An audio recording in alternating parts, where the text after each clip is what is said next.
36. 36. 36. Öffentlicher Nahverkehr. Public transportation. Public transportation. Wo ist die Bushaltestelle? Where is the bus stop? Where is the bus stop? Welcher Bus fährt ins Zentrum? Which bus goes to the city centre? Which bus goes to the city centre? Welche Linie muss ich nehmen? Which bus do I have to take? Which bus do I have to take? Muss ich umsteigen? Do I have to change? Do I have to change? Wo muss ich umsteigen? Where do I have to change? Where do I have to change? Was kostet ein Fahrschein? How much does a ticket cost?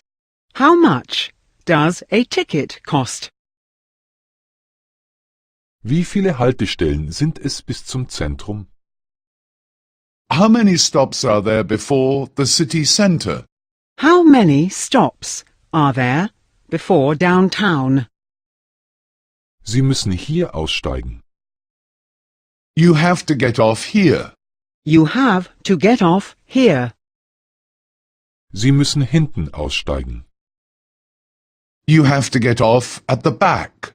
You have to get off at the back. Die nächste U-Bahn kommt in 5 Minuten. The next train is in 5 minutes.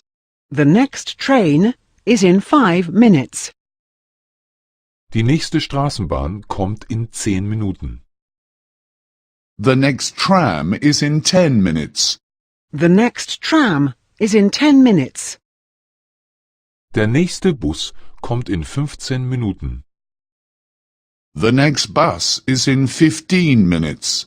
The next bus is in 15 minutes. Wann fährt die letzte U-Bahn? When is the last train? When is the last train? Wann fährt die letzte Straßenbahn?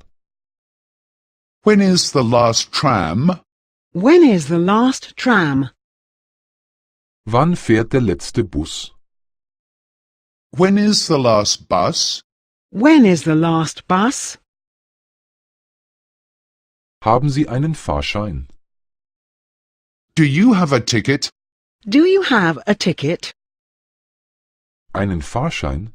Nein, ich habe keinen. A ticket? No, I don't have one. A ticket? No, I don't have one. Dann müssen Sie eine Strafe zahlen. Then you have to pay a fine. Then you have to pay a fine.